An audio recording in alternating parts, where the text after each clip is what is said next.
Agora deixa eu voltar para cá. Meu caro Renato Senensati, boa tarde. Boa tarde, João Paulo Messer. Vasco na vida do Criciúma. E aí, o que você pode dizer do jogo de amanhã, 4 da tarde? Bom, dizer que é complicado, que é difícil, é chover no molhado. Mas quem encara uma Série A de Campeonato Brasileiro sabe que é assim. Aliás, não é só Série A. Semana do Criciúma, depois de um período de folga, vai estar pesada. O Criciúma joga amanhã contra o Vasco em São Januário, ingressos esgotados desde a terça-feira. Aliás, o torcedor do Vasco tem feito isso em São Januário em todos os jogos. Capacidade de 21 mil torcedores. Para o torcedor do Vasco é uma capacidade muito pequena. Bom, vamos lá. O Criciúma joga amanhã.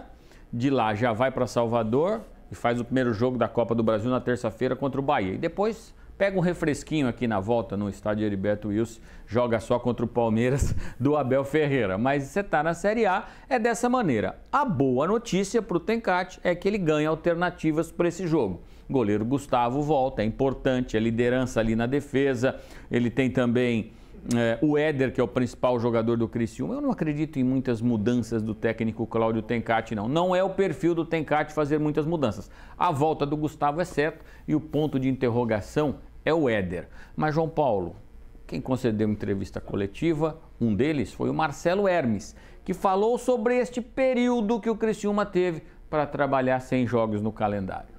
Então, seria bom se tivesse uma sequência de jogos, né? Mas também tendo descanso também é importante, mas a gente sabe como é o calendário brasileiro, que esse jogo que foi adiado lá na frente vai afunilar, vai ter mais sequências de jogos, mas foi importante para a gente também trabalhar uma semana cheia.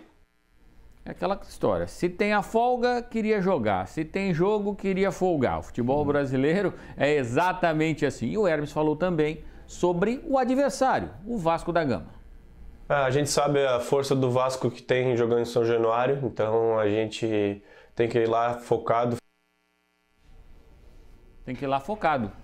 Em todos os jogos, né? Bem objetivo, inclusive, o Marcelo Hermes nas falas aí, a característica dele nas entrevistas, mas dizer que é um jogo difícil, o Vasco tem lá um ponto de interrogação, que é o Payet, um jogador de altíssimo nível, já foi jogador de seleção francesa, de Copa do Mundo e tal.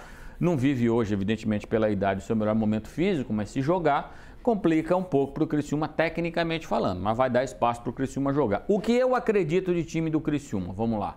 Gustavo volta no gol, ele mantém a linha defensiva, e aí, para mim, o grande ponto de interrogação, porque acho que volta o Éder. O Éder pode voltar na vaga do Bolassi, simplesmente, e deixa o Éder ali para a saída, se bem que ele não é um velocista, ou ele pode fazer o seguinte: ele tira o Trauco da dobra que ele fez do lado esquerdo, ele pode colocar o Éder ali. Aí você fica com o Éder e Bolassi. O meio-campo fica com 2 volantes, com o Barreto e o Igor Meritão, Felipe Matheus, Marquinhos Gabriel. Na frente, Éder e Bolassi. Renato, mas vai ficar muito exposto.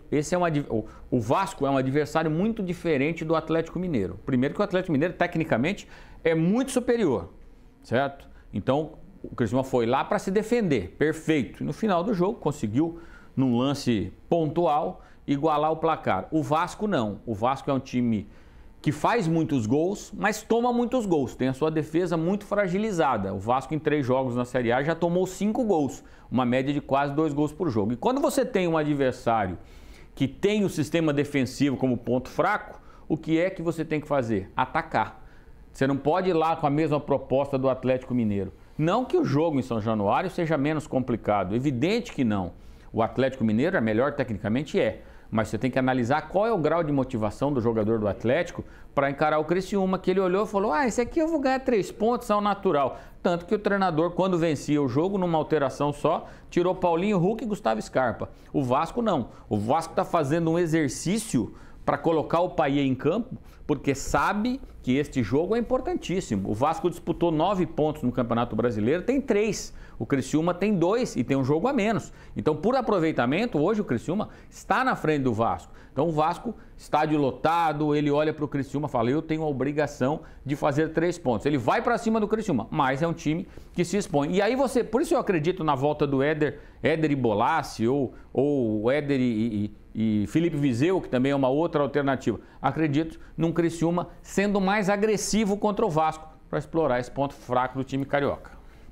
Além desse jogo do Criciúma, temos que lembrar que o Hercílio Luz estreia amanhã na Série D, né? Série D do Campeonato Brasileiro, fora de casa, no Paraná, contra o Cianorte, o Hercílio, que o ano passado bateu na trave no acesso, acabou perdendo em casa a decisão para a Ferroviária e agora precisa desse acesso porque, devido à sua colocação no Campeonato Catarinense, ele não tem vaga para a Série D o ano que vem. Então, ou ele sobe para a Série C, ou o ano que vem ele fica sem calendário nacional. Então, por isso, é muito importante essa caminhada que se inicia amanhã, seu João.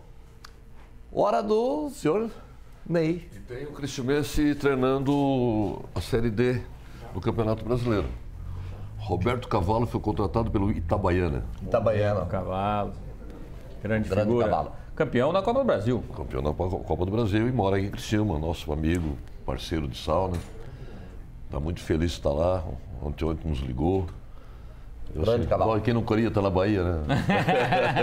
A trabalho sendo remunerado, tá bom, né? Mas aqui tem muita festa também, né? Vamos falar sobre isso. Então conta isso. Valeu, Renato.